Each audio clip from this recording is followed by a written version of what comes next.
కర్నూలు జిల్లా ఆదోని పట్టణంలో గుడిసె ఆదికృష్ణమ్మ నివాసంలో జన్మదిన వేడుకలు ఘనంగా జరిగాయి. గుడిసె కృష్ణమ్మ సేవా సమితి ఆధ్వర్యంలో పుట్టినరోజు సందర్భంగా రక్తదాన శిబిరం అలాగే అన్నా క్యాంటీన్ నందు భోజనం ఫ్రీగా పెట్టడం జరిగింది. పార్టీ నాయకులు, కార్యకర్తలు, అభిమానులు పాల్గొన్నారు. ఎందుకంటే ఆశీర్వాదం అనేది ఇప్పుడు ఎవరితోనా కలిస్తే ఒక గిఫ్ట్ ఇస్తే అది ఖర్చు అయిపోతుంది, కానీ ఆశీర్వాదం అనేది సమాధి వరకు ఉంటది.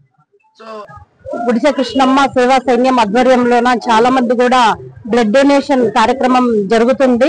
ఇంకెవరైనా ఇవ్వదలుచుకున్న వాళ్ళు కూడా వెళ్ళి ఇవ్వాల్సిందిగా నేను కోరుకుంటున్నాను. ఎందుకంటే చాలా మంది రక్తహీనతతో బాధపడుతున్నారు. అట్లాంటి వాళ్ళకి బ్లడ్ ఇది యూజ్ఫుల్ అవుతుంది కాబట్టి ప్రతి ఒక్కరు కూడా బ్లడ్ డొనేషన్ చేస్తే మంచిదని చెప్పి సేవా సైన్యం గుడిసె కృష్ణమ్మక్క సేవా సైన్యం ఆధ్వర్యంలోన మా యూత్ అంతా కలిసి ఈ రోజు బ్లడ్ క్యాంప్ ఏర్పాటు చేయడం జరిగింది. అది కూడా గవర్నమెంట్ హాస్పిటల్ ఆధ్వర్యంలోన ఈ రోజు ఆ కార్యక్రమాన్ని ఏర్పాటు చేయడం అనేది చాలా సంతోషదాయకం. అదేవిధంగా ఎవరికైనా ఆదోని పట్టణ ప్రజలకు బ్లడ్ అవసరమైతే అక్కడ మేము రిజిస్టర్ కూడా చేస్తున్నాం.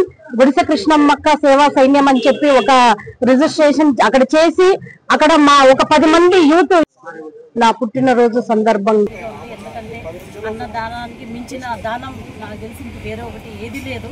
వాళ్ళందరూ కడుపు నిండుగా తృప్తిగా భోజనం చేసి నాకు పుట్టినరోజు శుభాకాంక్షలు తెలియజేసుకుంటే అదే నాకు జీవితాంతం నేను వాళ్ళకి రుణపడి ఉంటానని చెప్పి నేను తెలియజేసుకుంటున్నాను. ఎందుకంటే ఈరోజు మనం చూస్తున్నాం, చంద్రబాబు నాయుడు గారు రాష్ట్ర వ్యాప్తంగా దాదాపుగా 204 అన్నా క్యాంటీన్లను తిరిగి మరీ పునః ప్రారంభించడం జరిగింది.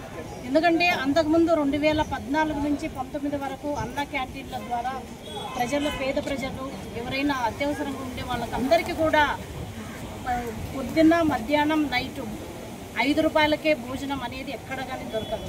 ఈరోజు చాలామంది వేరే ఊర్ల నుంచి వచ్చి ఇంకేదైనా పనుల నుంచి వచ్చి ఇదే టౌన్లో ఉండేవాళ్ళు ఏదైనా అర్జెంట్ పని మీద ఇంటికి వెళ్ళకున్నా కూడా ఒక 5 రూపాయలకే భోజనం అనేది